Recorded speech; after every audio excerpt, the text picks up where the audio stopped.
Bonus. Trax.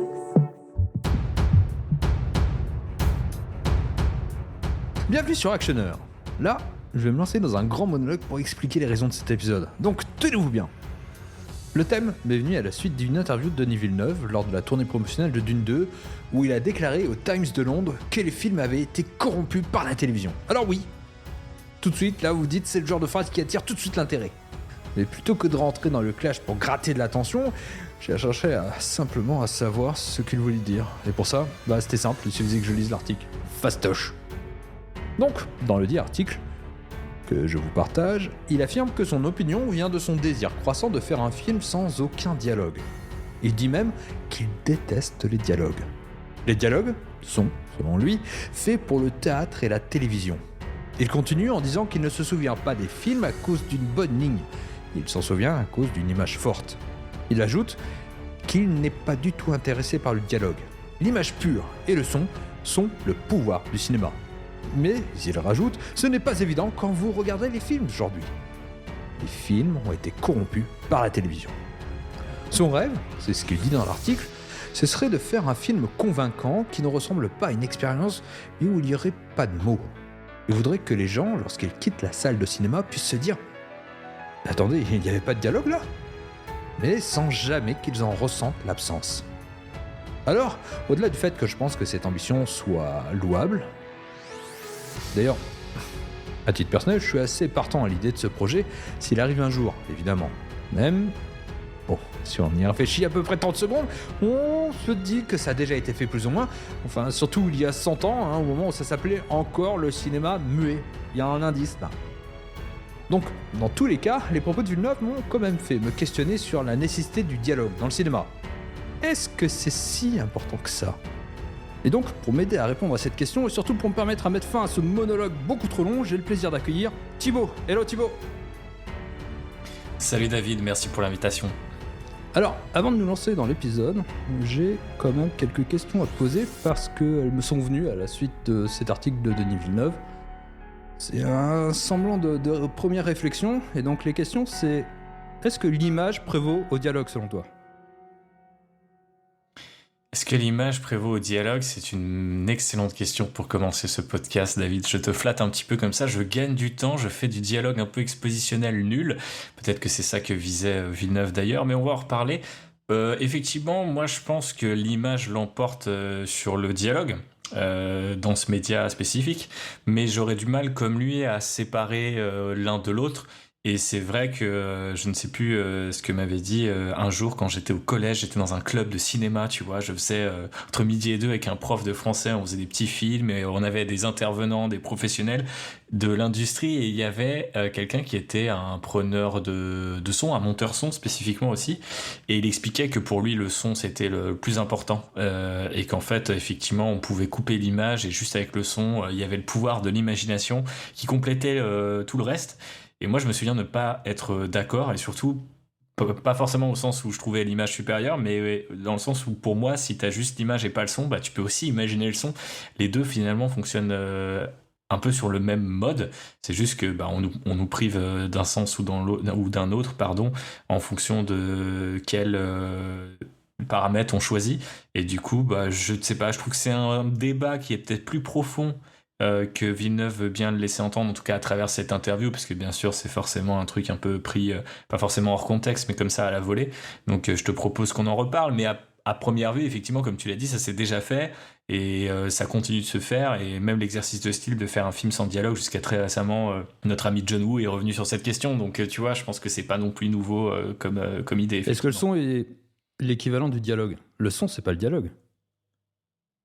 Non, le son, c'est pas le dialogue. Mais c'est pour ça que je trouve que sa citation, elle est non, parce qu'il dit que le cinéma, c'est l'image pure et le son. Ouais, mais pour moi, dans le son, il y a le dialogue. Et ouais. Tu vois. T'entends ça, Villeneuve ? Est-ce que l'image prévaut à l'histoire, alors ? Est-ce que l'image prévaut à l'histoire ? En fait, idéalement, l'histoire, elle passe le moins possible par le dialogue. Et en fait, c'est toi qui m'as conseillé un excellent bouquin là, que j'ai dévoré entre les 2 derniers épisodes d'Actionneur de Robert McKee, où il parle de scénario. Et il explique effectivement que l'art du scénariste, c'est voilà, il l'a dans la main, il est annoté tel le mien.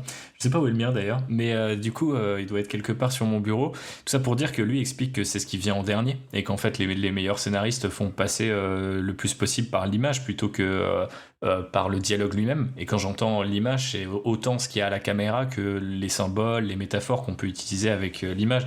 Et lui, par contre, parle bien de dans le son. Il explique bien que c'est la musique, les effets sonores et les dialogues. Donc, on pourrait lui rétorquer ça. Après, voilà, Mackie, Denis Villeneuve, vous placez qui vous voulez au-dessus. Mais c'est vrai qu'effectivement, pour moi, quand on parle de son et de pure sound, bah, je ne peux pas ne pas imaginer les personnages parler. Pour moi, l'un des sons les plus purs, c'est bien la voix des personnages, quoi. Alors, évidemment, donc on a en gros jugé que l'image était quand même supérieure. En tout cas, l'un. Bah oui. Mais est-ce que l'histoire prévaut sur le dialogue? Là c'est chaud, hein. Je sais pas. On rentrera peut-être dans les détails après, mais c'est vrai que sur ce côté retenir les dialogues ou pas, enfin je pense que c'est là où on rentre un petit peu dans cette partie-là de la citation sur le fait que lui ne retient pas des films pour des dialogues. Je retiens autant des dialogues qui sont essentiels à l'histoire que des espèces de petits à côté qui ramènent un peu de naturel dans la façon qu'ont les personnages de se comporter ou de discuter, quoi. Un peu comme dans la vie de tous les jours. Et c'est vrai que les dialogues, le plus possible, j'imagine que c'est surtout comme ça à Hollywood, mais on a tendance à dire qu'effectivement, il faut les minimiser pour maximiser leur impact, faire en sorte que aussi ils offrent les informations nécessaires, mais pas grand-chose de superflu. Mais il faut quand même trouver du style et un petit peu de singularité là-dedans. Donc c'est hyper paradoxal. Moi, je trouve que c'est d'ailleurs toujours assez marrant de lire des bouquins comme celui de Mackie où il y a des guides, sachant que lui, il en a fait un sur les dialogues, spécifiquement, mais je l'ai pas lu. Mais du coup, ils te disent, il faut pas faire ça. Mais en fait, quand tu regardes tes films préférés, ils font l'inverse, et pourtant, ils sont reconnus pour avoir soit de bons dialogues, soit en tout cas des dialogues qui sont marquants. Donc je sais pas, je pense que dans la mesure du possible, c'est compliqué de façon de... Et spécifiquement pour moi, depuis que je suis un petit peu passé de l'autre côté de la barrière et que j'écris même ces histoires, c'est dur de dire qu'est-ce qu'il y a un dialogue qui est pas lié à l'histoire et qu'est-ce qu'il y a un dialogue qui est essentiel à l'histoire finalement. Tu vois, je pense que c'est mieux c'est fait et plus c'est difficile à décorréler. Alors que effectivement, peut-être que Villeneuve a dans sa ligne de mire des dialogues un peu, tu vois, un peu expositionnels du style. Oh non, la planète va exploser, nous devons absolument débrancher ces 4 bobines avant qu'elle explose. Enfin, tu vois, ce genre de choses. Est-ce que ça, c'est vraiment du bon dialogue? C'est paraît essentiel à l'histoire, mais je sais pas, tu vois. Je pense que ce genre de truc, ça peut être un petit peu banni, un petit peu facilement critiqué. Mais plus tu vas dans des films qui ont marqué les gens, et plus tu te rends compte que les dialogues, ils ont été retenus pour plein de raisons différentes que j'espère on pourra aborder dans cet épisode. Donc je pense pas que l'histoire prévaut entièrement sur les dialogues, même si pour moi... Enfin, ça dépend de quelle histoire on parle, quoi. On peut aller loin, en fait, dans ce podcast, il va durer 4 heures. Ben, la question, c'est donc l'histoire, c'est le fond, les dialogues, c'est la forme.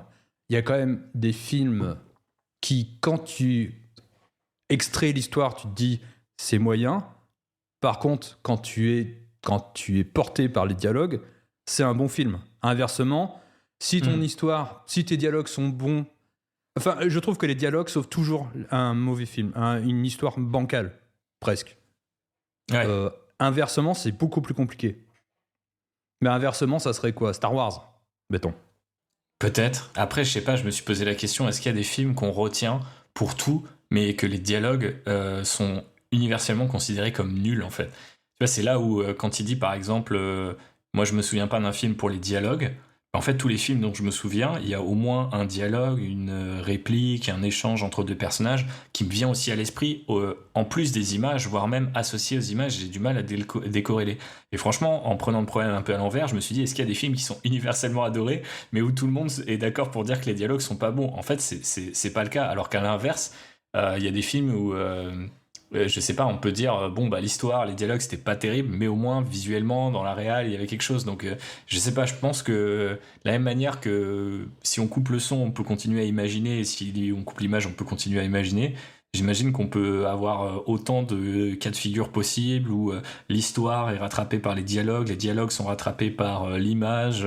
En fait c'est tellement comment dirais-je infini comme matrice que je vois pas vraiment comment on pourrait, comme lui l'a fait, même si c'est dans le cadre d'une question très précise, arrêter que les dialogues, on ne s'en souvient pas. Est-ce que tu te souviens des dialogues Ça fait du mal de dire. des films de Villeneuve? Bah en fait c'est là où je voulais commencer et où j'ai commencé mes recherches pardon et typiquement tu vois dans le deuxième Dune que j'ai vu Pas deux encore vu. fois bah alors je j'irai pas dans les spoilers si tu l'as pas encore vu J'ai lu mais les du livres. coup Donc, il y a oui mais justement le deuxième est assez différent des Ouais. livres de ce point de vue-là sans trop pour vous en dire mais c'est vrai que tout de suite il y a des dialogues qui me sont restés en tête et c'est pas forcément des dialogues qui sont purement liés à justement à l'histoire. Quoique on peut prendre un exemple qui peut-être enfin voilà je pense pas que ça spoil quoi que ce soit, on sait tous que Paul va avoir une transformation assez importante au sein de cette saga et en fait à un moment voilà on lui demande quoi faire de ses ennemis et il dit conduis-les au paradis, lead them to paradise, je crois en anglais, tu vois. Et c'est pas une ligne de dialogue qui est complètement incroyable, mais la façon dont Timothée Chalamet l'a dit, ce que ça raconte sur le personnage, sur sa transformation, on est à la fin du film, il a vécu un certain nombre de choses, bah, je l'ai retenu direct, parce qu'en plus c'est un espèce d'à côté dans une scène de duel, vous voyez de quoi je parle si vous avez lu les bouquins, qui est beaucoup plus importante, tu vois. Mais pourtant, c'est ce petit ancrage-là que j'ai trouvé pour capter la transformation du personnage dans ce film. Donc j'avais un peu l'impression qu'avec cet exemple qui m'est revenu en tête assez rapidement, mais aussi je trouve que les dialogues par exemple, alors c'est Taylor Sheridan qui est quand même un gars qui a l'air d'être plutôt porté sur le dialogue et qui a fait de la série justement, mais si tu prends Sicario, je trouve qu'il y a des échanges entre Brolin et Emily Blunt qui sont hyper bien quoi. Il y a un truc vraiment hyper pesant, un peu poisseux, alors qu'en fait tu vois, enfin ça développe de la tension, ces dialogues ils sont hyper pertinents quoi.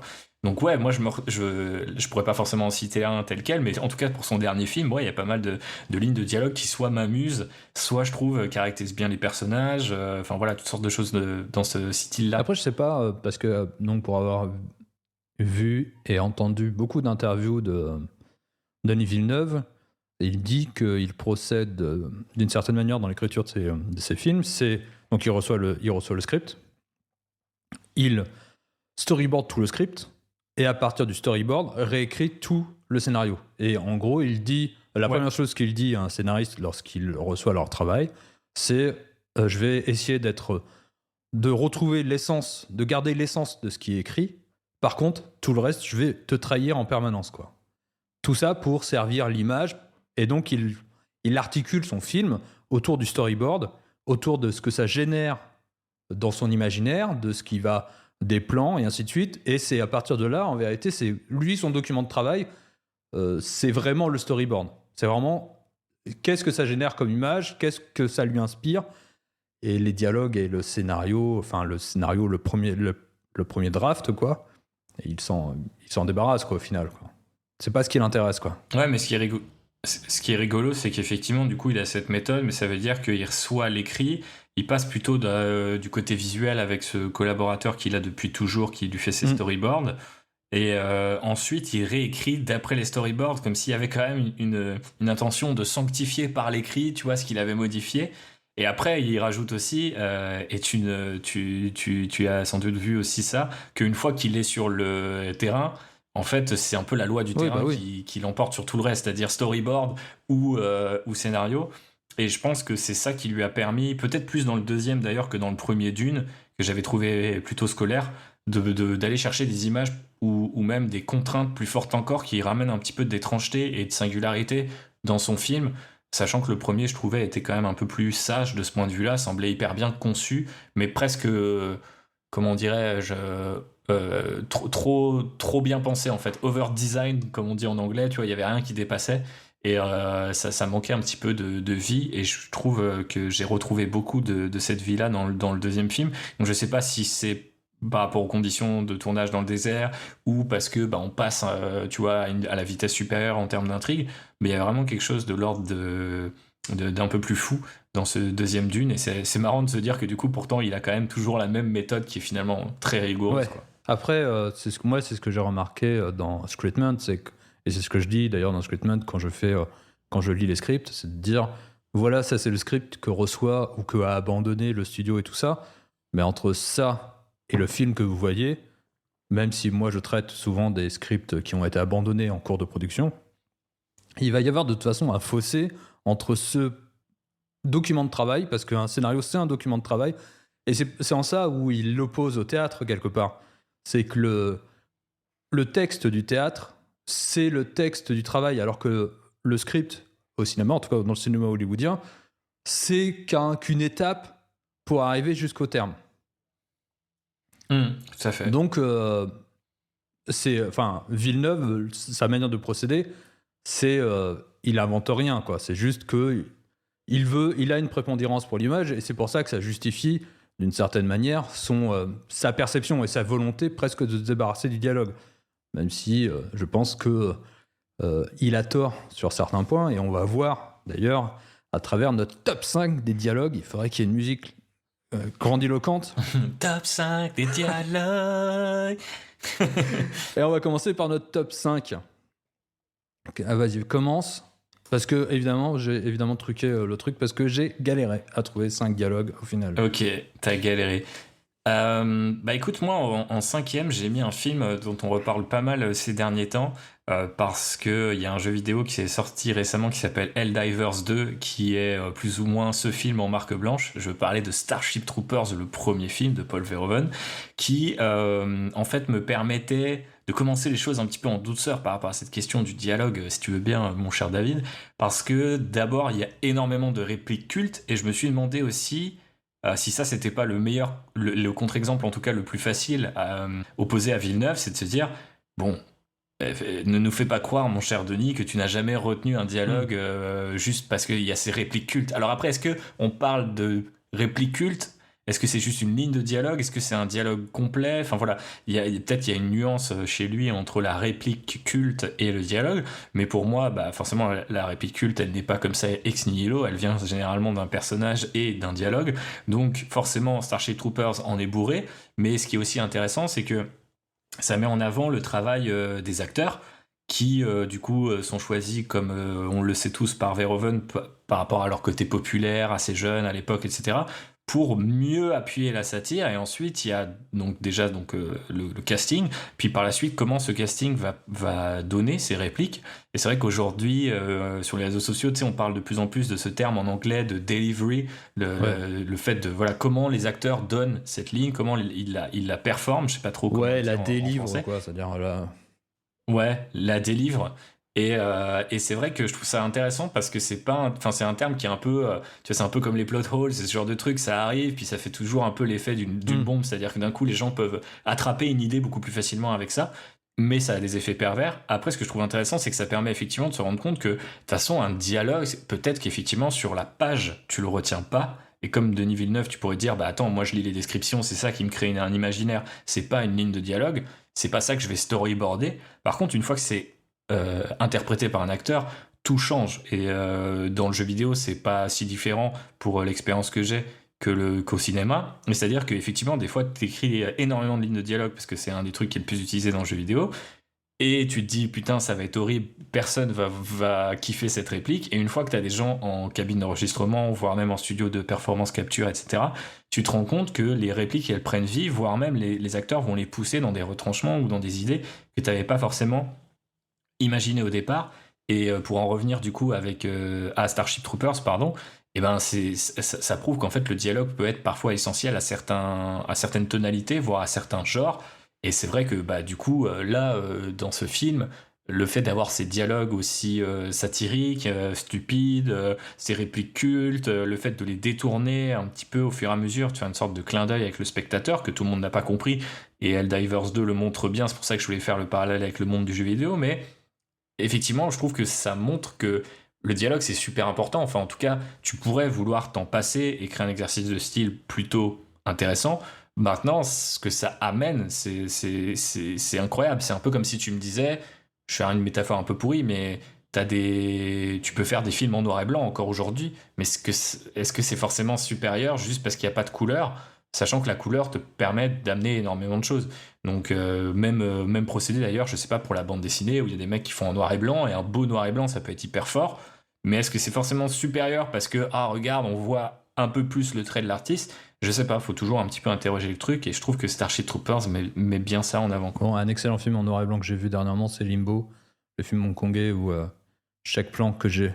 Ah, je l'ai pas vu, il est sur ma liste. Chaque plan que j'ai vu. Ça va faire peut-être une vie. Mais je me suis dit, tout est beau, mais tout est magnifique. Je voulais m'arrêter, faire des arrêts sur image juste pour regarder les plans, pour me dire, mais comment ils sont articulés, comment... Ah, j'ai trouvé ça d'une beauté incroyable. Bref, je digresse, et en plus, de toute façon, pas complètement autre chose, je vais parler des répliques cultes en 4. Bon, D'accord. moi, la première chose qui m'a marqué, en tout cas, j'ai cherché qu'est-ce qui me marque dans les dialogues, et je voulais parler de cinéma français. Et les premiers films qui me sont venus, c'est Quai des Brumes, dialogue de Prévert, incroyable.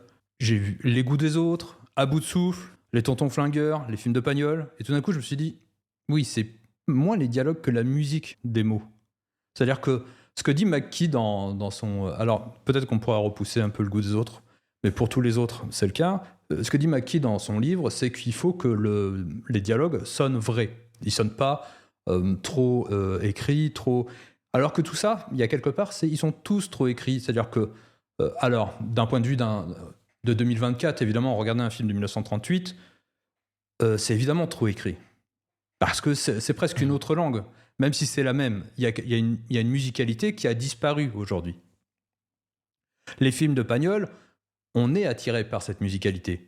C'est ce qui lui donne un charme supplémentaire. Même si les dialogues sont incroyables, et il y a des répliques qui sont dantesques, qui sont mémorables, il reste que c'est la musique des mots, c'est comment la langue s'articule. Limite, tu pourrais presque perdre le sens ou ne pas t'intéresser au sens et te laisser porter par cette musique-là. À bout de souffle, c'est pareil. Quand j'ai vu À bout de souffle la première fois, j'étais presque porté plus par le dialogue. Le dialogue, pour moi, m'était supérieur à l'image, à ce qui se passait. Parce que j'étais porté par la diction, par les mots, par le verbe. Et je me suis dit, tiens, c'est marrant, parce que c'est ce qu'on pourrait dire pour les réalisateurs américains, pour Tarantino ou Shane Black. C'est-à-dire qu'ils ont une musique propre qui n'est pas reproductible par d'autres. C'est-à-dire que tous les autres finiront que par singer ce qu'ils font. Et cette musique-là, c'est limite ce que je retiens dans les dialogues. C'est-à-dire qu'ils sont porteurs de sens, ils sont porteurs de personnalité et ils ne sont pas interchangeables. Donc je me suis dit, voilà, ça moi, ça m'intéresse dans les dialogues. C'est ce qui dépasse limite le film. C'est-à-dire que tu pourrais avoir, et d'ailleurs pour certains c'est le cas, une réalisation moyenne ou datée et rester marqué par la tonalité du film. Mais c'est cette musique-là qui moi m'a le plus, qui me marque aujourd'hui encore. Mais la musique, elle est un peu indissociable des dialogues. Du coup, on pourrait un petit peu. Ça c'est une question. Ça c'est une question qui m'est vraiment venue. C'est est-ce qu'un bon dialogue, c'est pas quelque chose qui se fond dans le film. C'est-à-dire que là, c'est l'opposé. C'est-à-dire que tous ces films sont portés par un dialogue. C'est-à-dire que moi, ce que je retiens, c'est les dialogues, c'est la musique. Mais est-ce que dans la réalité, en vérité, il y a beaucoup de films. D'ailleurs, au moment où je préparais le podcast, j'ai vu Carlitos Way, mais je l'ai vu avec cette question dans la tête. C'est quoi un dialogue ? Et donc, il y a évidemment des dialogues qui sont des passages où ils sont incroyables d'écriture. Mais d'un autre côté, je les aurais pas remarqués si j'avais pas cette question dans la tête. C'est pas parce que c'est presque un sujet où tu te dis, est-ce que un bon film, ces dialogues ne doivent pas s'effacer face à l'histoire et à l'image. Je pense que là, on touche un peu au fondement de cette question, parce qu'il y a vraiment un côté presque personnel et puis philosophique. Moi, je sais que j'ai toujours beaucoup réagi aux dialogues parce que ça m'amusait de les réciter quand j'étais petit, de faire un peu, tu vois, mon propre théâtre, d'écrire mes petites histoires en imaginant que les persos faisaient des punchlines, parce que l'actionneur, les films de science-fiction et Star Wars en premier, il y a énormément, voilà, de répliques qui sont faciles à retenir, à attraper et qui contiennent un petit peu, tu vois, le sens de l'histoire. Donc forcément, j'ai été pas mal éduqué par ça. Puis après, que ça soit les films de gangsters, les westerns, enfin il y a un certain nombre de genres qui quand même tournent autour de cet art du dialogue et de cette musicalité. Et puis c'est rigolo, en fait, en fonction des époques, des cultures aussi, puisque tu citais les films français, c'est sûr que, en fait, il y a un lien de parenté entre Audiard et Tarantino, alors que leurs cinémas sont complètement différents, mais sur ce côté-là, les personnages aiment un peu s'écouter parler, mais en même temps je trouve ça génial d'être au milieu de cette conversation et de kiffer. À l'inverse, moi, des dialogues qui sont totalement qui se noient dans la masse, j'ai souvent tendance à, enfin le côté par exemple presque trop qu'ont plutôt les films français d'aujourd'hui, d'avoir un espèce de parler vrai, je trouve ça très déstabilisant par moment en fait. Et quand c'est bien fait, je trouve que c'est là où c'est invisible, mais les rendre invisibles, pour moi, c'est plus dur que de rendre un truc visible un peu stylé, tu vois. Et par exemple, on a longtemps parlé tu vois, de la nouvelle adaptation des Trois Mousquetaires. La façon dont les lignes étaient écrites et dont elles étaient délivrées, beaucoup de gens disaient bah, c'est trop bizarre. Alors qu'en fait, pour moi, je sais pas, je trouvais ça hyper, assez charmant en fait. Au contraire, c'est ce qui me maintenait un petit peu dans le film et me dire c'est tellement exotique, c'est tellement musical comme tu disais que ça me maintient dans cette ambiance et je trouve ça hyper bien qu'ils aient tenu le truc sur 2 films plutôt que de dire on va moderniser tout parce que les gens vont avoir trop peur d'écouter les dialogues parce que quelque part c'est aussi un peu un art qui s'est perdu. Je me demande si c'est peut-être pas ce que Villeneuve tacle aussi, quoi. C'est-à-dire qu'en fait, quelque part, des dialogues un peu génériques qui veulent froisser personne, il y en a aussi beaucoup. Et pour moi, ouais, si un dialogue il est musical, si on le retient, s'il est cool, en fait, même si c'est un peu too much over the top ou que c'est pas réaliste, j'aime quand même. Enfin, franchement, ça me touche autant qu'une belle image me touche. Et si l'image, elle a le droit de dire j'ai la photo, j'ai les effets spéciaux, j'ai ci, j'ai ça, bah, je pense que les dialogues, ils ont le droit aussi d'avoir un petit peu tu vois, d'embellissement et de style, quoi, tout simplement. Mais est-ce que les meilleurs dialoguistes aujourd'hui, tous médias confondus, C'est le genre qu'on retient. ne sont pas à la télévision? Parce que aujourd'hui, les répliques que l'on retient sont soit certaines de The Wire, par exemple, alors j'allais dire la scène où ils disent fuck, fuck, fuck en permanence, mais limite, c'est même pas du dialogue, c'est c'est le jeu. C'est le jeu qui donne c'est ça. le jeu. Mais on peut penser à ce que dans Breaking Bad, on peut penser, c'est-à-dire qu'il y a des scènes de dialogue qui sont supérieures à ce qui est montré. Ouais, mais je pense que ça tient peut-être à la. Je sais pas s'ils sont tous à la télévision, il y en a certainement. Après, tu vois, spontanément, si tu penses Enfin, si tu dis aux gens, j'ai un peu fait l'expérience autour de moi, tiens, un film ou des cinéastes que tu retiens pour leur dialogue, bah c'est Tarantino, c'est Audiard, je sais pas, c'est Scorsese, c'est Sorkin, c'est quand même des gens qui sont associés au cinéma, pas vraiment à la série télé. Et après, à la série télé, peut-être que les gens les connaissent moins aussi, ou peut-être parce que bah, il y a plus d'auteurs, en fait, factuellement. Il y a des writing rooms entières, il y a des gens qui sont plus à l'aise dans l'intrigue, il y en a qui sont plus à l'aise dans le dialogue, et il y a une réunion des forces qui est sans doute plus impactante. Après, c'est aussi lié, je pense, au médium, ou aux médias, je sais jamais comment on dit, mais la télé, elle a moins de budget que le cinéma, et donc parfois, elle est obligée de faire passer des trucs incroyable par Exactement. le dialogue et du coup ça prend ce côté un peu tu vois ça transcende quelque part, le dialogue est un peu transcendé par ça, là où au cinéma on se dit plutôt bah attends, pourquoi je ferais 20 minutes de dialogue quand je peux faire 20 minutes je caricature mais de course poursuite, quoi. Mais en même temps voilà, à chaque média son langage. Là-dessus, peut-être que quand Villeneuve dit que la télévision a empoisonné ou contaminé ou je sais plus perverti, je ne sais plus quel est le terme, corrompu le cinéma, c'est peut-être parce qu'il y a une tendance à avoir un verbiage. Tu vois, il y a beaucoup de films, et notamment dans les blockbusters, t'as l'impression qu'il y a énormément de bavardage qui a plus de sens, que ça soit d'un point de vue histoire, justement, pour faire le lien avec ce que tu disais tout à l'heure, et aussi d'un point de vue style. Moi, je sais que c'est des films avec lesquels j'ai grandi, donc je suis forcément subjectif, mais si tu prends par exemple les films d'Emmerich dans les années 90, ça parle, mais tout le temps, tu vois. Les Tony Scott, les Michael Bay, les mecs parlent tout le temps. Mais il y a une espèce d'énergie, tu vois, qui n'est. Enfin, tu vois, c'est autant pour moi que. C'est comme les scènes de fusillade ou de course-poursuite. Il y a un vrai truc de les mecs bavardent, ils ont des répliques, ils mâchent du chewing-gum, ils ont leurs petits gimmicks, chacun et tout. C'est ultra over the top. C'est pas naturel, mais ça fait partie d'un espèce tu vois, d'attraction de ce cinéma-là de cette époque. Et aujourd'hui, j'ai l'impression qu'on a gardé le nombre de mots, mais les persos, ils disent plus rien, tu vois. Ils parlent en trucs hyper plats, ils savent même pas de quoi ils parlent la plupart du temps. Et enfin, c'est aussi, je pense, la fin d'un système auquel on assiste là progressivement, que Marvel a pas mal essoré aussi en poussant à l'extrême. Mais tu vois, c'est en mode, on sait pas encore quel est le scénar, donc on va faire parler les persos, puis on va faire des reshoots où les gens vont dire ce qu'on ne peut pas montrer parce qu'on a déjà tourné et ça coûterait trop cher de tout changer. Donc en fait, je pense que c'est ça peut-être quelque part qui vise, quoi. C'est une avalanche de dialogues, très nombreux en quantité, par contre en qualité, ils sont très mauvais. Et on va pas se mentir. Et la télévision, bah, y a aussi plein de soaps où c'est que du dialogue et c'est très mauvais, tu vois. Donc on pourrait faire le comparaison entre les deux. Bon, on va passer à notre numéro 4. Je te laisse commencer, Yes. parce que moi je vais parler après des répliques cultes. Yes, bah tu reprendras mon relais alors. Je voulais parler de Michael Mann, dont il faut encore qu'on parle dans Actionneur. Et j'ai choisi Hit parce que forcément, quand j'ai pensé à un dialogue dont je me souviens, j'ai tout de suite eu une avalanche de répliques cultes. Mais je me suis dit, attends, si David, tout malin qu'il est, me dit non, non, mais une réplique culte, c'est pas un dialogue parce qu'un dialogue, c'est deux personnages, tu vois.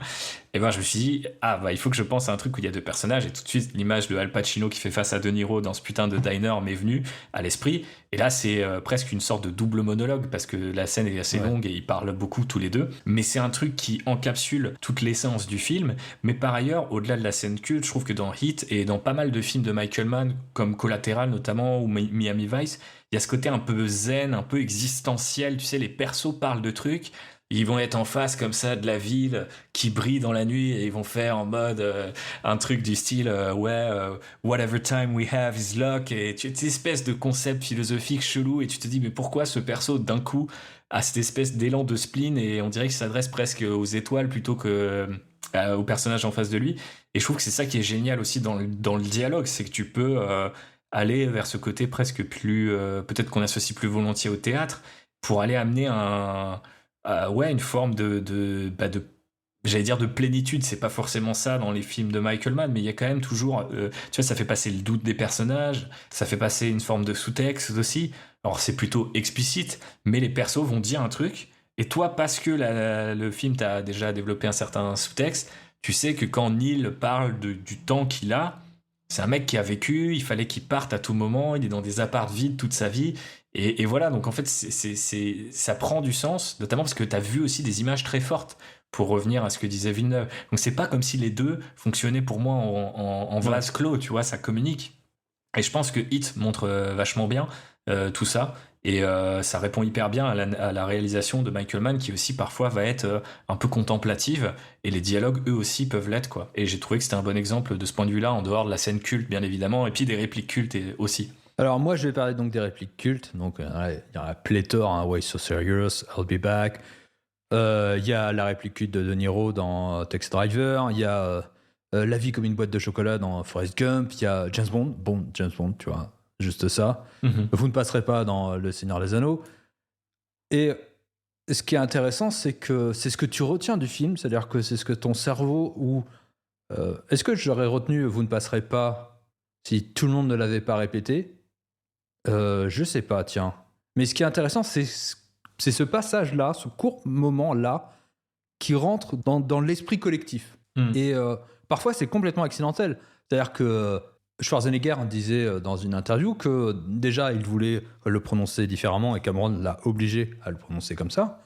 Mais ils se sont rendus compte de l'impact de sa phrase, donc I'll be back, qu'à la sortie du film. C'est-à-dire jamais ils avaient dit on a une punchline énorme, elle va devenir plus grosse que le film ou elle va être un marqueur d'identité du film.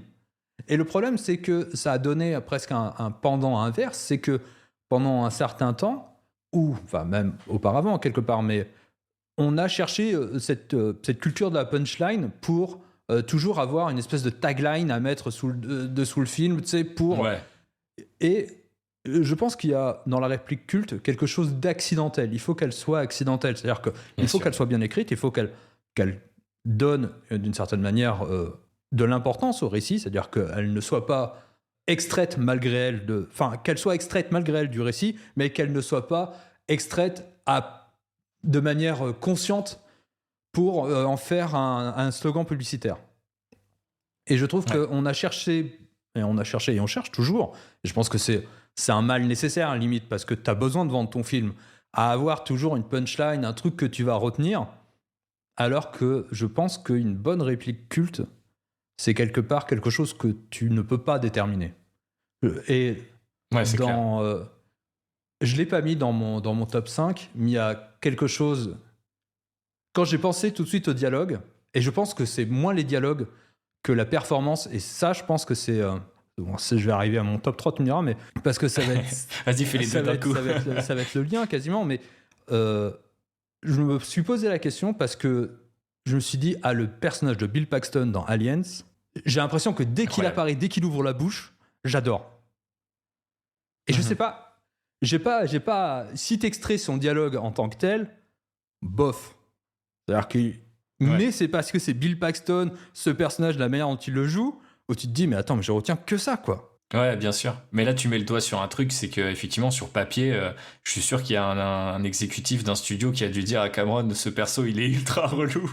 Mais je crois ils sont très complices, donc tu sens peut-être limite le côté, je sais qu'avec lui ça marche parce qu'ils se connaissent et il sait qu'il a la capacité de transformer l'essai. Là où, comme tu le disais tout à l'heure, à mon avis, plus tu forces et plus tu échoues. Ça. Alors que là, en fait, c'est naturel, c'est deux potes et tu vois, tu sais que lui, il peut faire ça et t'y vas, quoi. Mais ouais, c'est un super bon exemple. J'y avais même pas pensé, mais Aliens, j'aurais pu le citer, ouais. Honte à moi. Et pourtant, je trouve pas qu'il y ait de grandes répliques dans Aliens. Bah, il y en a énormément. Mais moi, je peux te citer toutes celles de Hudson juste pour ça. Oui, mais donc, est-ce que... Et puis, bien sûr, Sigourney face à la... Est-ce que c'est des dialogues... Est-ce que ces dialogues qu'on peut extraire... Bon, c'est un peu la question. C'est-à-dire, on est à se poser la question quelque part... On cite des extraits de dialogue, et c'est en ça où je trouve qu'il y a une culture de la réplique culte, mais est-ce que la réplique, c'est le dialogue ?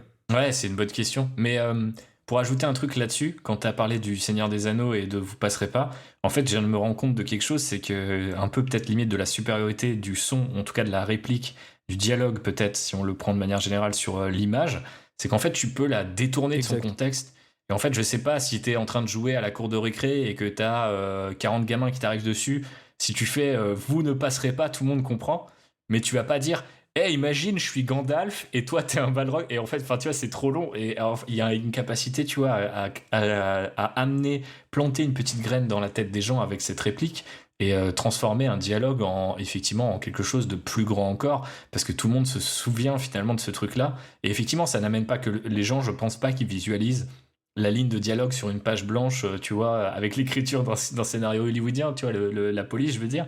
Mais ils imaginent tout ce qui va autour, et c'est là où c'est hyper fort. Enfin, tu me reparles du regretté Bill Paxton, et direct, j'ai un peu sa dégaine dans son armure trop grande, et puis tous ces passages. Et franchement, et ça tue, quoi. Franchement, c'est trop bien. Enfin, et puis c'est dans le film, ça sert pas non plus à rien. C'est un super bon marqueur du fait qu'il s'enfonce toujours un peu plus dans cet enfer, quoi. Donc vraiment super exemple.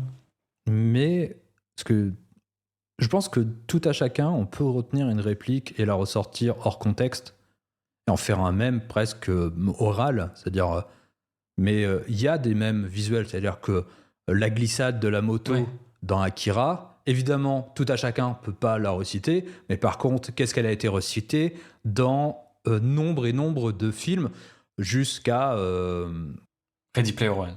Ready Player One. Il y a aussi dans mince, le nom m'échappe. Il va falloir que je fasse du montage. Le film de Jordan Peele, son dernier film. Nope. Ouais. Bah pareil. Il cite dans Nope, donc de Jordan Peele, il cite visuellement la glissade d'Akira. C'est-à-dire qu'on la retrouve partout. Donc je pense que la réplique a ça d'intéressant, c'est qu'elle peut se glisser dans la bouche de tout le monde. Donc ça devient... Alors qu'une image, il n'y a que ceux qui font de l'image qui peuvent reciter l'image, quoi. Ouais, c'est clair. Et puis aussi la puissance du truc, tu peux mettre un film dans un film, ça arrive, et on parlait de Hit tout à l'heure, par exemple, il y a Hit dans The Town de Ben Affleck. Il regarde Hit, alors que c'est un film qui est vraiment inspiré par ce film, donc c'est assez bizarre. Mais tu peux aussi reprendre les répliques, et combien de fois il y a des persos qui citent Terminator, par exemple, tu vois. C'est un truc assez récurrent à Hollywood, quoi. C'est quand tu sais pas inventer ta propre punchline, t'inventes celle des autres, tu la piques. Voilà, un peu cheap, mais ça marche. Allez, parfois. On va passer au top 3. Qu'est-ce que t'as en 3 ? Donc t'avais Aliens en 4? Non, j'avais les répliques cultes, l'ensemble des répliques cultes. Les répliques cultes de manière générale. Ouais, t'as cité plein de films, peut-être certains vont revenir. Donc en 3, j'avais un monsieur dont on a déjà parlé, et c'est l'ami Quentin Tarantino. Alors je sais que là on tombe vraiment dans le cliché du podcasteur. C'est pour ça que moi je me suis interdit de les citer. C'est-à-dire Plaque et Tarantino, dans la mesure où je l'ai déjà cité dans les 2 précédents volets, je me suis dit ah non. C'est trop obvious. Et ensuite... Mais en fait... c'est ça, c'est comment ne pas les citer. C'est ça la difficulté. C'est pour ça aussi que je me suis restreint à me dire ah non, il faut pas que je le cite. Parce que c'est tellement... Aujourd'hui, c'est tellement évident. Ça fait tellement podcast de cinéma que de dire « Ah, je vais citer Tarantino » que je me suis obligé à me dire « Je peux pas reciter 2 fois Tarantino à chaque fois. Mais tu as été plus sage que moi, David. Après, si je peux me permettre, c'est vrai qu'on rentre aussi dans... C'est sympa d'interroger un petit peu les tendances qu'on a à citer toujours les mêmes gens. Je pense que c'est important. Après, là, spécifiquement dans le dialogue, c'est un peu comme si Non, tu mais me c'est disais... ça. C'est ça la difficulté. Ouais. Parle-moi des meilleurs joueurs de l'équipe de France ever. Et tout le monde va citer Zinedine Zidane, donc je vais pas parler de Zizou, tu vois. Genre, non, je suis obligé, tu vois. Même si je connais pas forcément de fond en comble la carrière d'un Zizou, je le ferais, tu vois, si je devais, tu vois. Parce que moi-même, j'ai assisté à ça. Et c'est pareil, moi-même, j'ai assisté au film de Tarantino. Et même si aujourd'hui, c'est un petit peu galvaudé que de dire ah bah ouais c'est le maître du dialogue machin, quand tu prends un film comme Reservoir Dogs par exemple, j'ai pris le premier en plus de ces films parce que pour remonter un petit peu plus le temps, et aussi parce que pour moi c'est la vraie mandale quand je le prends à dos sur le fait que le dialogue il peut être spectaculaire, drôle, tragique, mais il est toujours excitant dans ce film. Et mieux encore, je crois que Maki en parle dans son bouquin. C'est un podcast sur Maki secrètement, mais il parle de Reservoir Dogs comme du coup c'est un film qui annule le dialogue normalement est un peu emmerdant potentiellement dans un film. Faut pas trop rebondir dessus. Mais lui, je sais plus exactement comment il le formule, mais tel que moi je le réinterprète, c'est que c'est un film qui utilise les dialogues comme finalement mécanique essentielle de l'histoire, puisque c'est les personnages qui se racontent le fait que le braquage est mal tourné et que le braquage, on le voit jamais.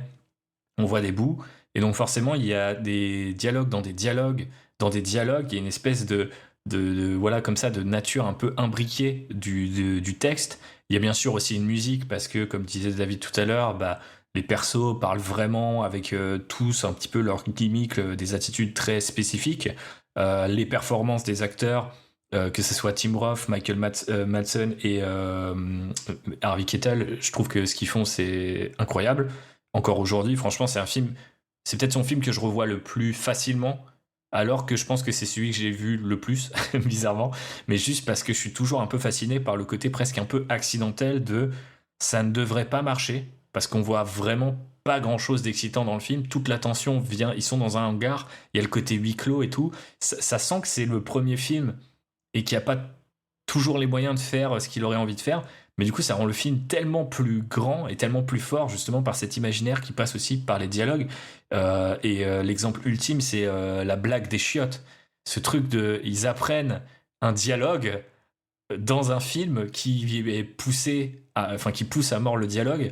Et ce dialogue se joue sur plusieurs timelines, entre guillemets. C'est pas un film de voyage dans le temps, mais il y a le côté, bah, t'as le flashback où il apprend, et en même temps, t'as le moment où il le recrache, et par la suite, on va lui dire, mais tu peux pas être un méchant, un flic infiltré, parce que t'as ce truc-là qui te donne une crédibilité ultime.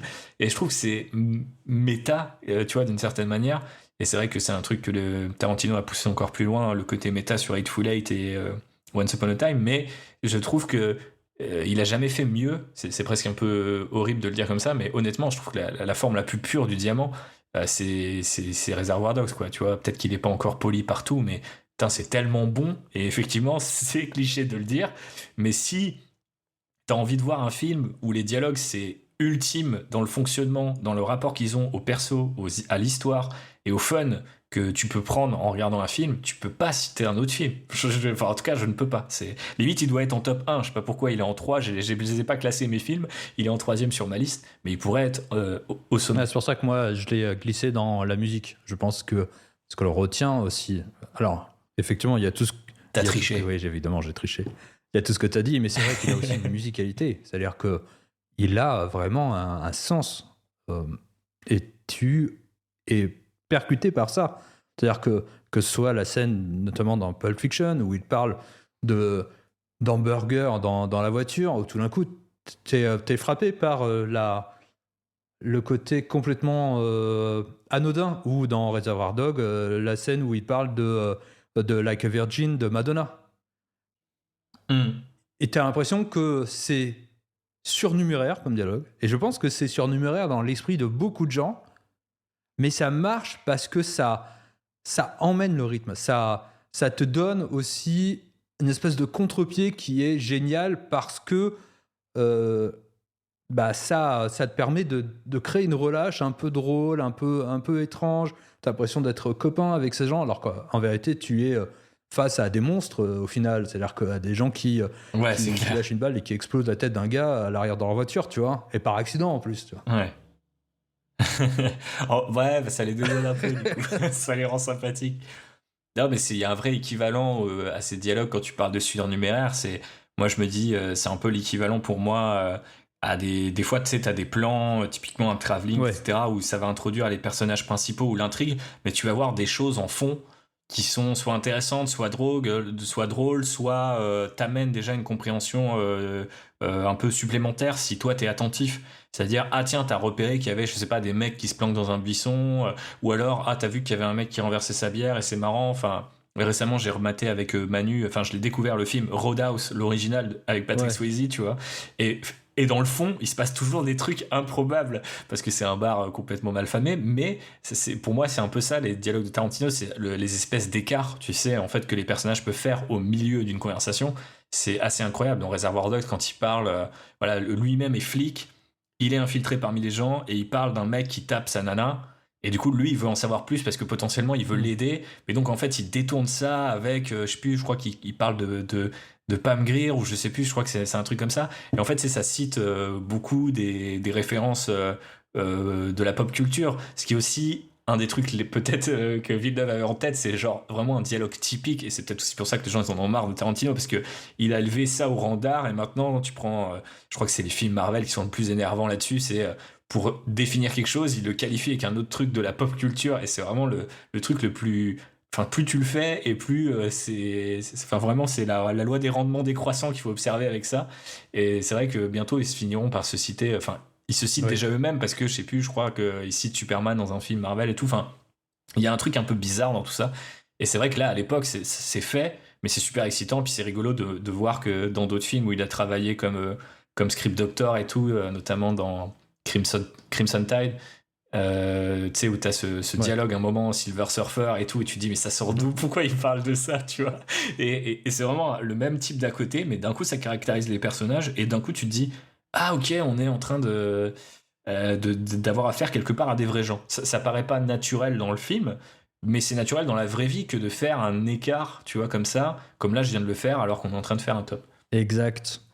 Je me posais la question d'ailleurs si les écarts de dialogue, c'est-à-dire ces parenthèses que crée Tarantino, ces parenthèses qui donnent au rythme, donnent à la musique de ces films, sont pas l'équivalent de ce que l'on trouve chez Tony Scott, par exemple, quand on parlait de Man on Fire, sur ces plans, tout d'un coup, qui sont là pour créer une espèce de respiration et qui, au final, accroît un peu, quand tu es complètement dedans, cette espèce de tension de comment l'image ici finit par t'aspirer un peu plus loin dans le film. Je pense que cette scène de dialogue chez Tarantino, c'est ça, c'est-à-dire qu'elle te pousse un peu plus loin dans le film parce que t'es tout d'un coup beaucoup plus attiré par ces personnages qui au final gagnent en humanité et ne sont sont un peu moins des personnages mais un peu plus des humains. Ouais, à mort, je pense que c'est une bonne comparaison. Ok, bah si j'ai une bonne comparaison, je vais passer directement au top 3 alors. Qui est Vas-y. Est-ce que la performance, c'est pas le dialogue? Est-ce que est-ce qu'un dialogue peut être magnifié par la performance d'un acteur? 100%, ouais. Parce que, on le sait, et ça sera mon top 1, mais on sait que les acteurs transforment, s'approprient le texte pour le faire leur, quoi. C'est-à-dire que c'est une partie de leur travail. C'est comment tu peux à la fois prendre le texte initial. On n'est pas dans le théâtre où quand tu peux prendre du Corneille et te dire je vais faire du Corneille à ma manière. Tu vas essayer de le jouer à ta manière, tu peux te l'approprier, mais il reste que les mots vont rester tels quels au moment où l'auteur l'a écrit. C'est-à-dire que jamais, autrement, ça m'est déjà arrivé quand j'étais dans une pièce, je voyais du Racine et il y a quelqu'un dans la salle qui a hurlé qu'on trahissait Racine, hein, juste parce qu'ils étaient un peu originaux dans la mise en scène, même pas dans la manière dont ils citaient le récit. C'est le film Yannick de Dupieux. Exactement, non, c'est ça. C'était carrément ça. Incroyable. La personne n'a pas pris en otage tout le monde et elle s'est juste barrée, mais c'était assez incroyable de voir ça. Bref, Vas-y. ma performance, et c'est marrant parce que c'est l'une de quand j'ai été obligé de me creuser la tête, elle m'est venue quand même assez vite. C'est Joe Pesci dans Les Affranchis. Je trouve Let's go. qu'à chaque fois qu'on le voit, qu'il parle, dans la manière dont il s'exprime, dans la manière dont il accapare le récit, t'as vraiment cette impression que ce type-là, ce personnage, c'est une bombe à retardement et il va péter dans le film. Et t'es complètement happé par ça. Et j'adore ça. C'est-à-dire que je sais pas si c'est le dialogue, et que je pense que c'est autant le dialogue que la performance de Joe Pesci, mais je trouve qu'elle magnifie, et je trouve que, en tout cas aujourd'hui, même si j'adore Les Affranchis, je trouve que c'est ce que je retiens parce que t'es complètement happé par ça. C'est à chaque fois qu'il est là, à chaque fois tu te dis mais il y a des scènes dans la discothèque, il y a des scènes où il est et t'es accroché à ces mots parce que tu te dis quand est-ce qu'il va exploser, quand est-ce que tout va déraper et que tout va partir en live quoi, parce que quelque part c'est ce que t'attends, parce que t'es pas dupe du film que tu viens voir et t'es pas dupe de la structure même d'un scénario, c'est-à-dire que on t'amène quelque chose donc tu vas forcément avoir un payoff et un pay-in à la fin. Donc, mais je me suis posé la question de savoir est-ce que c'était la performance ou si c'était le dialogue. Et ça revient à cette idée que ce qui me travaille, c'est qu'au-delà du fait qu'il y a certains auteurs qui ont des styles, qui ont une musique qui se départent de tout le reste, qui d'une certaine manière surnagent, Tarantino et d'autres, hein, est-ce que parfois un bon dialogue, c'est pas parce qu'il est porté par un bon acteur? Oui. Yes. J'ai plié Yes. le game. Exactement. Par ailleurs, Les Affranchis, c'était mon prochain sur la liste. Donc je peux embrayer.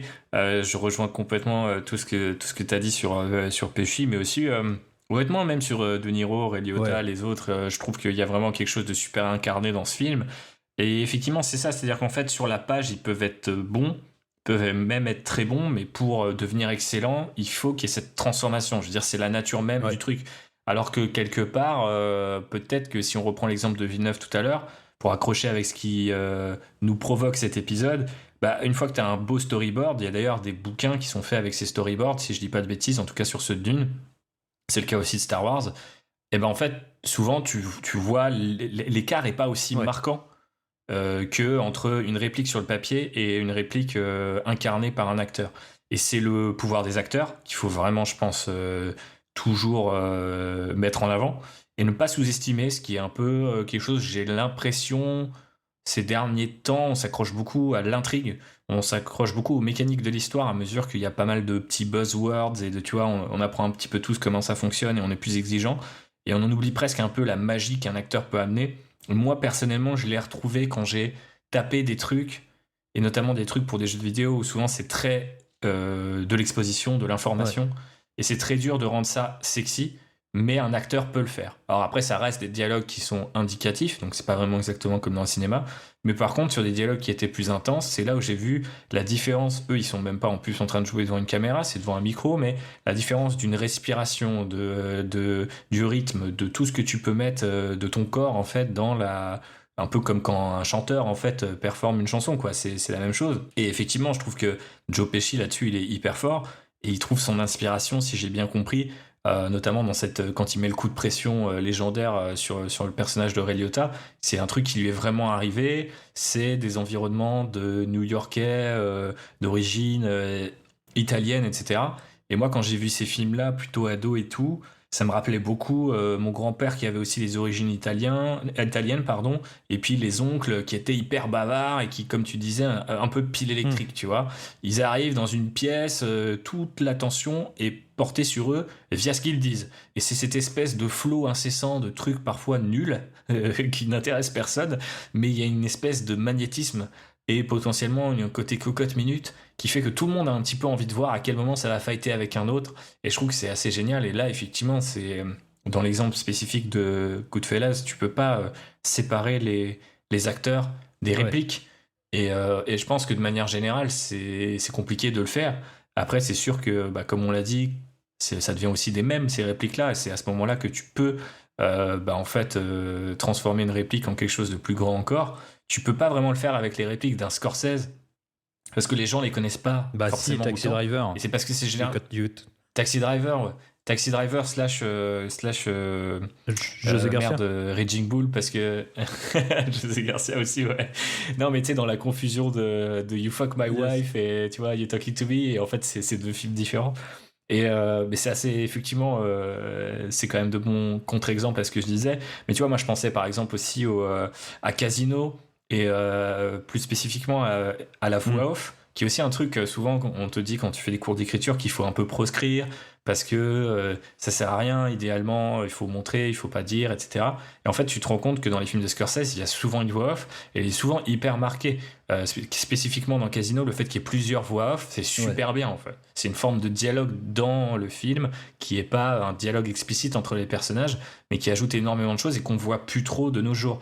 Autre exemple, dans Les Infiltrés, il y a une espèce de longue scène de dialogue, ou de dialogue mitraillette, genre Alec Baldwin et Mark Wahlberg. Franchement, ça je me le citais avec mes potes, mais c'était entre initiés, tu vois. Genre, on n'était pas au niveau de je suis ton père et vous ne passerez pas, tu vois. Il y avait plus un côté, c'est tellement long et tellement bon qu'en fait, si t'as un mec qui te répond, tu rejoues la scène et il y a un plaisir à ça. Et je trouve que c'est ce que fait Scorsese hyper bien dans ses films, quoi. Il y a vraiment des... Et c'est le cas aussi, d'ailleurs, même jusqu'à Killers of the Flower Moon, hein, DiCaprio et De Niro, quand ils discutent, il y a vraiment un truc de « waouh, t'es dedans !» Alors que c'est un film qui est assez long, qui est assez lent, et qui explose pas, en fait, ou assez peu, finalement, par rapport à ses films précédents. Mais c'est vrai que... Franchement, Les Affranchis, c'est le plus... c'est un peu comme Reservoir Dogs, quoi. Si tu pars du principe que Scorsese, dans les films de Scorsese, il y a des grands dialogues, t'es obligé de citer celui-là parce que il est incontournable. Incontournable, qu'on dit. Donc, moi, je vais faire mon top 2. Ou tu veux commencer ton top 2 ? Non, ok. vas-y. Alors, mon top 2, j'ai donc, pour moi, c'est le film avec le dialogue. Le dialogue, d'ailleurs, c'est tout le film. C'est 12 hommes en colère de Sidney Lumet. Yes. Qui a d'abord été un téléfilm, ensuite une pièce de théâtre, et tu comprends pourquoi c'était facile à créer une pièce de théâtre avec, hein, parce que ils sont tous coincés dans une seule et même pièce. Donc, bon, bref, c'est du théâtre, quoi. Et c'est là où je me suis dit, est-ce que je me souviens de la mise en scène ? Alors, quand je voyais le film, et je l'ai vu il y a peu, au final, j'ai découvert, je crois, l'année dernière, et j'ai été marqué par le fait que ce qui happe, c'est pas l'image, c'est les dialogues entre tous les personnages, entre tous les jurés.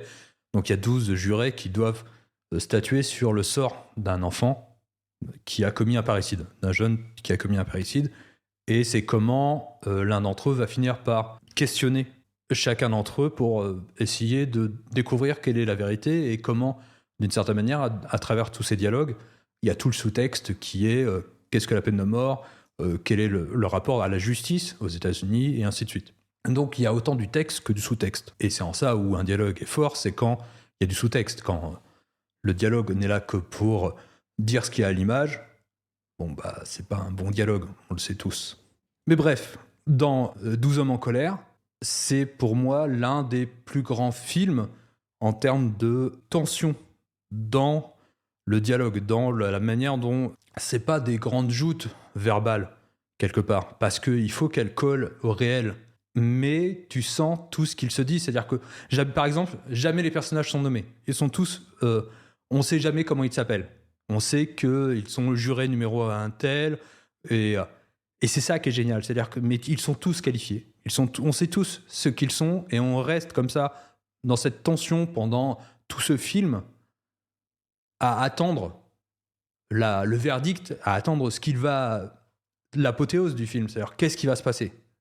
Jusqu'à cette scène de fin où ils sortent enfin. Et pour moi, c'est le film du dialogue.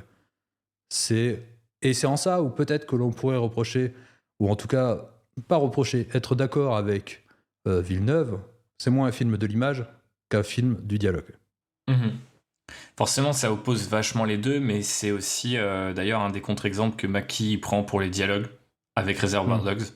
Par rapport au côté huis clos et au fait aussi qu'il y a énormément de personnages, mais il explique comment la version film va créer différents espaces, en fait, au sein même d'une pièce, la fontaine, etc.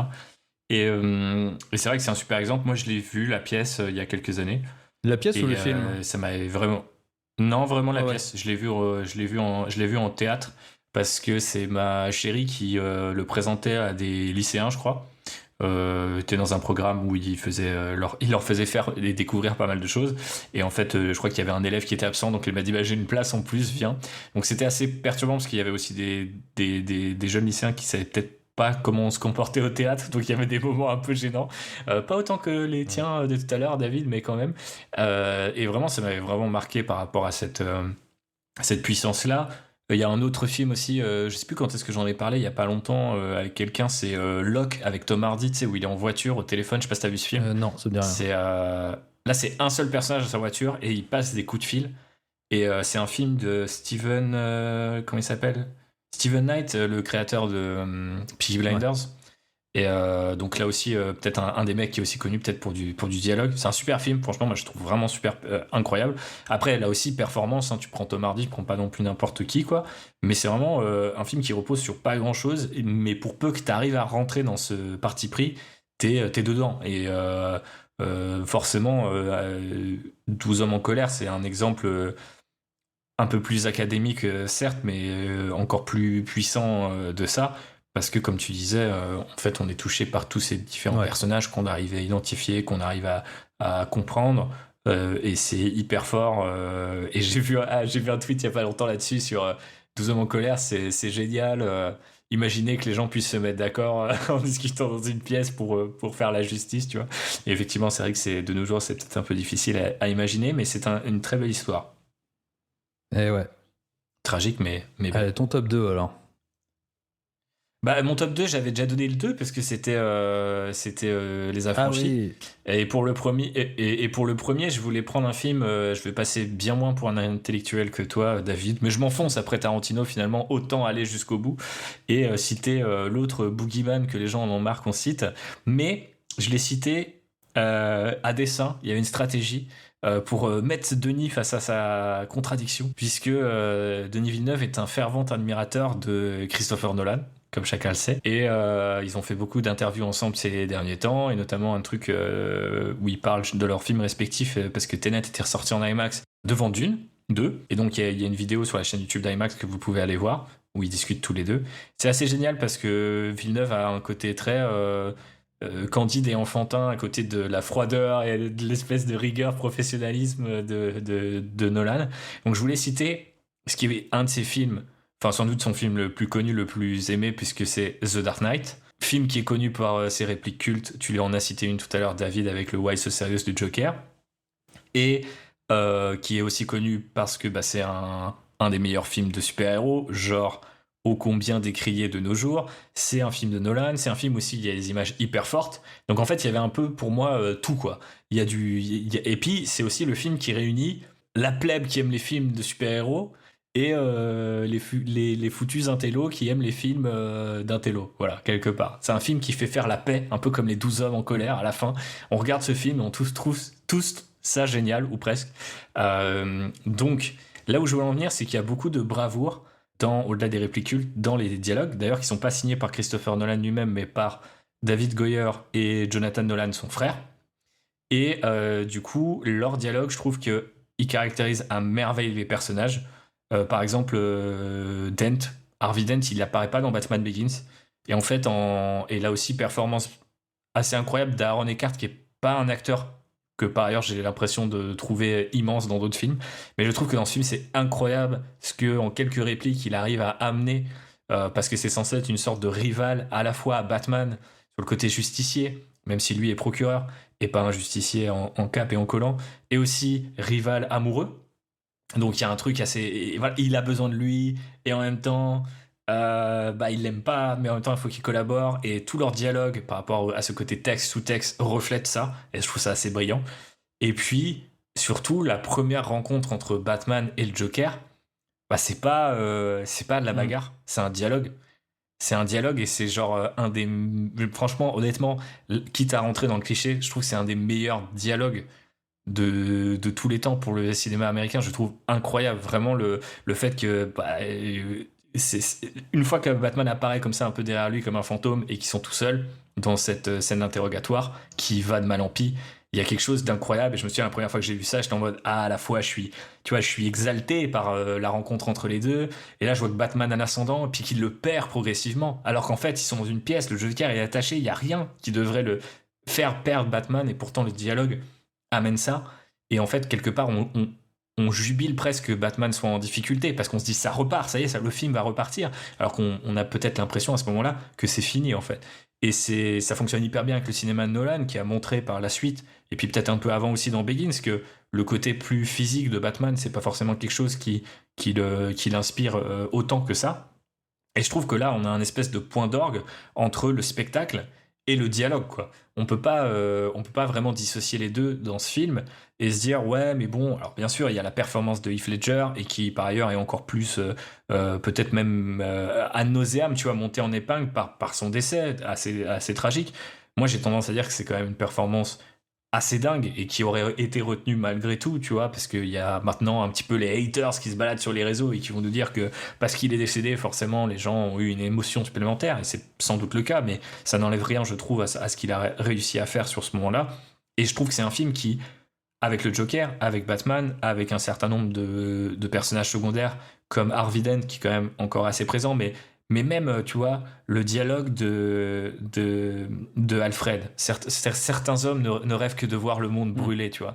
Et cette histoire en 2 temps sur qu'est-ce qui est arrivé à ce mec qui a récupéré les diamants, il les a jetés, tu vois. Et genre, je trouve que les images qu'il amène, c'est hyper fort. Et c'est très rigolo pour nuancer le côté. Je fais une petite parenthèse et un petit à côté, une nouvelle fois dans mon dialogue. Mais il y a un mec qui avait fait un tweet récemment. Je déteste le nouvel onglet pour vous de Twitter, mais des fois je trouve des perles. Et il y a un mec qui fait ouais, c'est trop drôle que les gens pensent que Nolan est intellectuel alors qu'il a dit ça.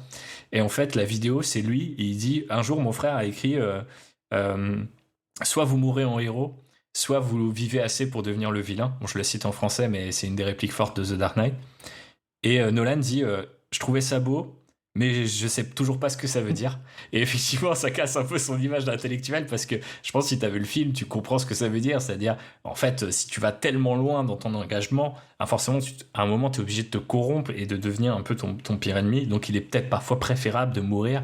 Et c'est ça, le sous-texte et finalement, le message enfin, il n'est pas préférable de mourir, mais c'est que parfois, on a besoin de symboles, quitte à ce qu'ils soient un petit peu, forcément, un peu embellis pour pouvoir continuer, pour pouvoir avancer dans notre vie, tu vois. Et des symboles blancs, donc Harvey Dent, alors que c'est plutôt lui le coupable au final dans cette histoire. Spoiler alerte, mais je pense que tout le monde a vu ce film.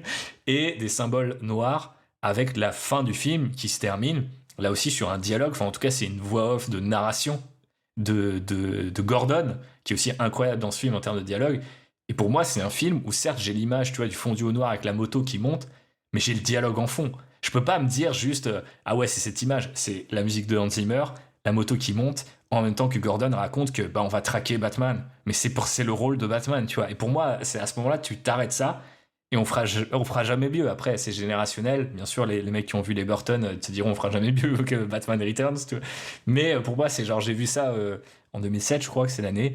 Et je me dis, mais c'est bon, en fait, là, c'est bon, c'est la définitive version de Batman, on pourra jamais faire mieux que ça, les mecs ont tout saisi, et c'est comme par hasard, pile au moment où le dialogue, enfin la voix des personnages rejoint l'image. Exact. J'espère que malgré mes citations de films un peu mainstream, vous serez d'accord. J'ai failli le citer, la scène de l'interrogatoire, c'est l'une des scènes les plus fortes, et c'est là où tu te rends compte que, à vrai dire, un dialogue hollywoodien, un dialogue de cinéma, c'est fait d'action et de réaction, de coups de poing et de défense, et c'est pas forcément quelque chose qui est porté par une image, mais elle peut être portée par la voix. Et c'est là où cette scène est hyper forte, c'est qu'on voit comment les coups s'échangent quelque part verbalement.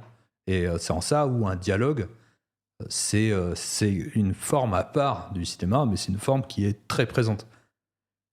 Et moi, je vais finir donc sans transition aucune avec mon numéro 1, qui est pour moi la chose la plus importante et la première chose à laquelle j'ai pensé tout de suite, et sans doute à cause de Denis Villeneuve quelque part, même si c'est mon film peut-être préféré, en tout cas l'un de mes films, en tout cas top 1, top 2 mettons, qui est le monologue de Rutger Hauer dans Blade Runner, qui est Tears in the Rain, qui est sans doute l'apothéose de ce film. C'est-à-dire que on voit Harrison Ford se faire chasser par le Nexus. On se dit que ce pauvre Blade Runner est sur le point de mourir, et c'est ça qui est hyper intéressant d'ailleurs dans ce passage-là, c'est que jamais il est dans une position de force, c'est-à-dire qu'il abat des réplicants dans la rue quelques scènes plus tôt, mais là on sait qu'il est à la portée de Rutger Hauer.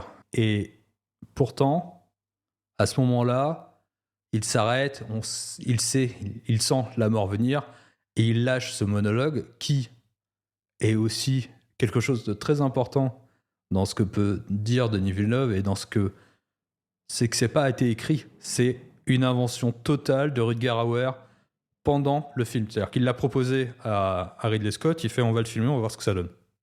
Tout simplement. Et comme quoi, quelque chose qui est sans doute l'un des éléments les plus marquants du film, c'est-à-dire que le film, visuellement, il est incroyable. Scénaristiquement, c'est-à-dire en termes d'histoire, on peut le questionner, et aujourd'hui un petit peu plus d'ailleurs, je trouve, parce que, d'ailleurs c'est sans doute pour ça aussi qu'il n'a pas eu un grand succès au moment de sa sortie, et qu'il a quelque part ensemencé l'esprit et qu'il a été l'un des éléments les plus importants du cyberpunk, parce qu'il lui a donné son aspect visuel. Gibson dit ce que je vois dans ce film, William Gibson, qui est l'auteur du Neuromancer, qui est l'un des créateurs, ou en tout cas celui qui a mis le cyberpunk dans la science-fiction en littérature, il a dit en voyant Blade Runner, le film de Ridley Scott a produit les images que j'avais dans la tête au moment où j'écrivais le Neuromancer. Mais pourtant, il reste que quand tu te souviens, en tout cas moi quand je me souviens de Blade Runner, je me souviens des images, mais je me souviens surtout de ce dialogue et de ce passage-là où Harrison Ford, attendant sans doute la mort qui était sur le point de venir, découvre est le témoin de la mort de celui qui devait le tuer. Avec une scène de dialogue qui est juste incroyable. Et c'est en ça où, alors c'est pas un dialogue, c'est un monologue évidemment, mais comme quoi les mots peuvent marquer tout autant que l'image. Prends ça dans ta gueule, Denis Villeneuve. Il y a aussi la performance, là, en l'occurrence, dans ce que Carrément. tu dis. Je ne savais pas que c'était quelque chose qu'il avait inventé pendant le tournage. Mais du coup, ça prouve que la performance ne s'arrête pas forcément à ce qu'il y a sur la caméra aussi. Ça commence bien avant.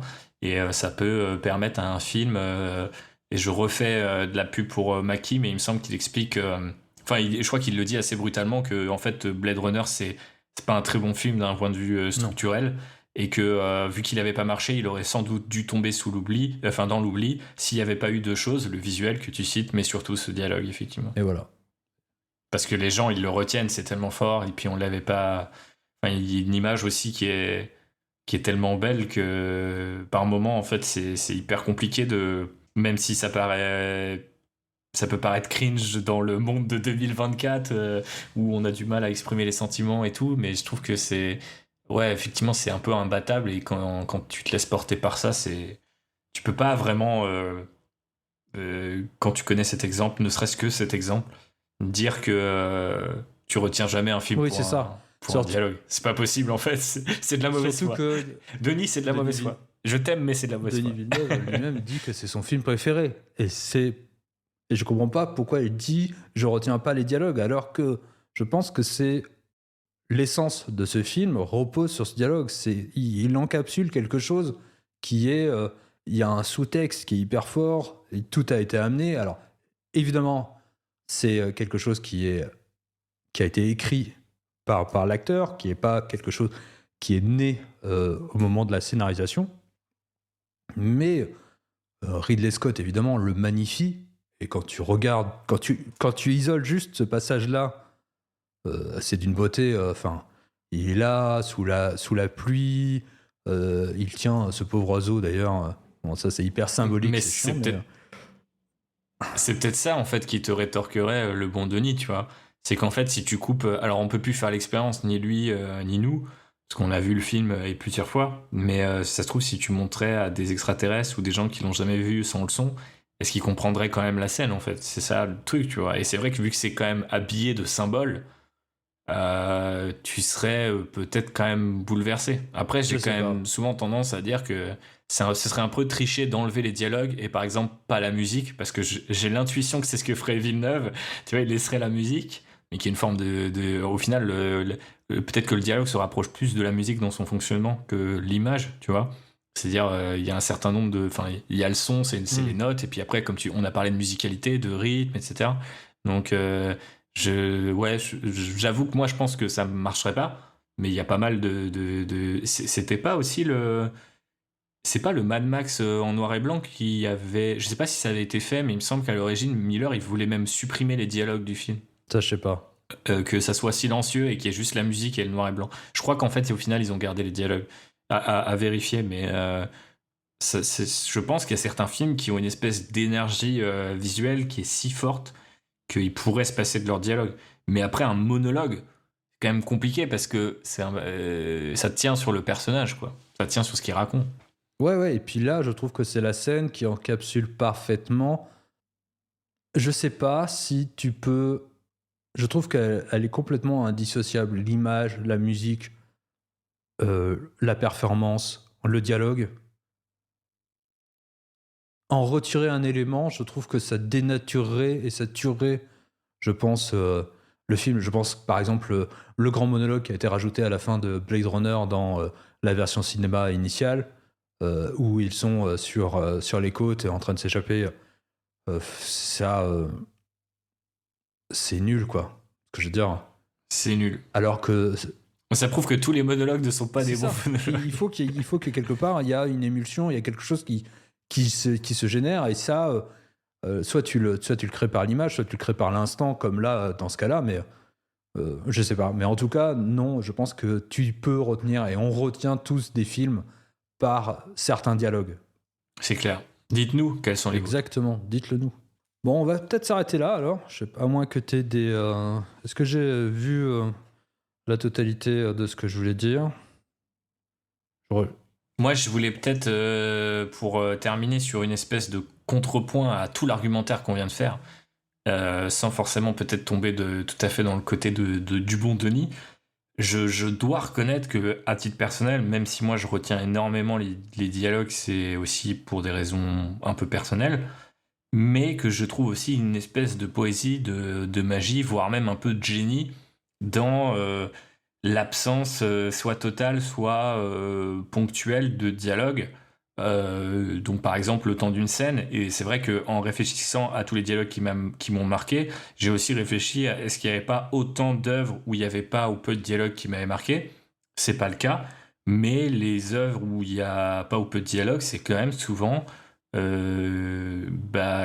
des œuvres qui ont tendance à être entourées d'une forme de mystère, d'aura pour moi, et que je trouve assez intéressante à explorer.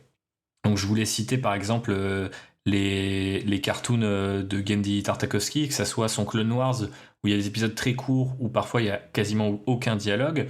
Il y a même des scènes sans dialogue qu'on comprend très bien. Alors après, c'est aussi dans l'idée d'un format court, donc c'est motivé vraiment par ça. Mais Primal, il n'y a pas de dialogue, et c'est hyper bien de ce point de vue-là aussi. Et après, pour faire un peu un parallèle avec le dernier film que j'ai cité, The Dark Knight, il y a un exemple dans The Batman de Matt Reeves sur la relation qu'entretient à travers le film Batman avec l'orphelin, enfin l'enfant devenu orphelin de la première victime du Riddler. Où en fait il n'y a jamais de dialogue entre les deux, mais ils ont plusieurs scènes ensemble, et au moins 3. Et c'est vrai que c'est assez intéressant parce que les Américains disent ça, que la forme la plus pure de storytelling, elle a pas besoin de mots, quoi. Et c'est vrai que c'est un sous-texte, cette peine qu'ont les orphelins dans le film de Matt Reeves, qui est très fort. Et en fait, il le joue sur plusieurs... dans son scénario, il le joue sur plusieurs niveaux. Et il y a un niveau qui se passe complètement de dialogue et qui est pourtant peut-être le plus émouvant. Je voulais reprendre volontairement un blockbuster, et un blockbuster récent, pour prouver que c'est quand même souvent fort que de réussir à créer quelque chose sans les dialogues aussi. Je pense pas que ça fait pour autant de moi un adepte de ce que dit Villeneuve, mais je pense qu'il y a un vrai mérite et une vraie qualité parfois à essayer de la jouer comme ça, pour ajouter quelque chose à ton histoire sans forcément alourdir son récit. Non, mais je suis complètement d'accord. Et d'ailleurs, je pense que son idée de faire un film sans dialogue, je pense que ça peut marcher. Et d'en faire un film qui ne soit pas une expérience, je pense que c'est dommage parce que ce sera forcément une expérience, parce que ce soit les médias ou ainsi de suite vont forcément appuyer sur cette originalité. C'est-à-dire que tu es obligé, mais un film peut se passer de dialogue. Ou alors, faudrait qu'il fasse une bande-annonce avec des dialogues. Et après, on va au cinéma et en fait, on se rend compte que le film, il n'y a pas de... Ouais, mais l'effet de surprise, ça marche pas. C'est-à-dire que il y aura forcément des retours, quoi. C'est assez difficile de faire en Metal Gear Solid 2 et de dire, faire des tas de trailers avec Snake et puis de dire et découvrir que tu vas jouer Raider au final, quoi, tu vois. C'est-à-dire que moi, je l'ai découvert quand j'ai joué ce jeu au moment et j'ai été surpris comme jamais, tu vois. Mais aujourd'hui, avec l'abondance des médias, c'est pas possible. Ouais. Bah, sur un jeu, ça serait peut-être possible, mais sur un film, ce serait compliqué. Ouais, c'est ça. Après, il y a vraiment des expériences. Moi, je pense à un film coréen que j'ai vu il y a peu qui s'appelle Midnight Silence, où c'est un tueur à gages, pas un tueur à gages, un tueur en série qui suit une femme qui est sourde, et dès qu'on passe dans son point de vue à elle, il n'y a pas de son, jamais. Et c'est hyper prenant. Mais par contre, c'est vraiment... oui, c'est comment dire, ça tient lieu d'exercice, si tu veux. Tu sais que quand il commence à passer le film en muet, c'est-à-dire le film en non sonore, c'est-à-dire que t'es frappé par cette absence de son, mais il reste que t'es aussi, tu te dis, bon, bah oui, c'est une figure de style, quoi. Ok. Ouais, c'est ça. Aujourd'hui, tu peux pas l'enlever, en fait. Ce serait forcément vu comme une figure ou un exercice de style, effectivement. Mais à voir. Après, là, Silent Night de John Woo, tu vois, je trouvais que de ce point de vue-là, ça allait pas assez loin. Ouais. Tu vois, c'était vraiment un côté gimmick. Et alors que je pense que, l'effet de style et comment dirais-je, ou l'exercice, c'est bien.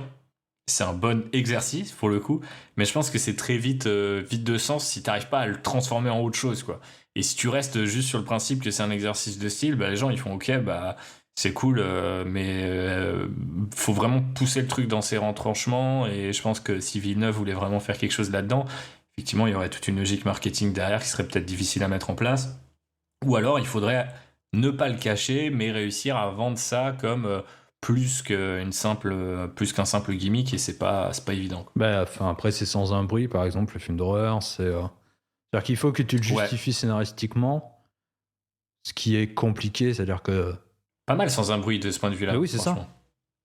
Mais il reste que, quelque part... Et ça pousse le truc assez loin. Ouais, ça pousse le truc assez loin, mais tu sais que c'est un gimmick. Tu sais que quand tu vas voir ce film, tu sais que t'es conscient de ce qui va se passer. Donc l'absence... limite de dialogue, c'est-à-dire que même s'il y en a un peu, tu vois. Mais il y a un parti pris. Vouloir, comme il dit dans son truc, ne pas en faire une expérience, je pense que c'est impossible. Je pense qu'en ça, c'est pas possible. Tu peux pas... c'est pas possible. Comme faire passer aujourd'hui un film en noir et blanc, comme voir Limbo, par exemple, c'est un exercice de style visuel. C'est-à-dire que il y a ce parti pris. Tu rentres ou tu rentres pas. Alors moi, j'ai été complètement subjugué par ça. Mais il reste que c'est un parti pris. Peut-être le temps d'une scène, tu vois. Tu pourrais surprendre ton monde avec justement... tu vois, de la même manière qu'il y a du noir et blanc dans Dune 2 à un moment. Ça peut être, tu vois, un moment qui est purement silencieux, ou alors t'es de loin, t'assistes à quelque chose de loin, donc t'as pas les dialogues, tu les entends pas exactement comme tu devrais les entendre si t'étais du point de vue d'un personnage principal. Enfin... Il y a des gimmicks qu'il peut trouver finalement en fait dans le côté Dune partie 3, la science-fiction amenant et l'univers de Dune a fortiori amenant pas mal d'opportunités, peut-être de tricher peut-être plus facilement que dans un univers qui serait le nôtre, quoi. Mais bon, là on fait son travail à la place, donc non franchement au boulot Denis, on attend de voir. Mais Dune 2 c'était très bien, merci. Eh ben on va finir avec ce bon mot sur Dune 2 et je donnerai mon avis une fois que je l'aurai vu. Dans le prochain épisode. Dans le prochain épisode, exactement. Donc je vous remercie de nous avoir écoutés. On se retrouve très bientôt. Allez, à plus. À plus, ciao. Et oui, je vais faire une outro plus courte que mon monologue. C'est clair.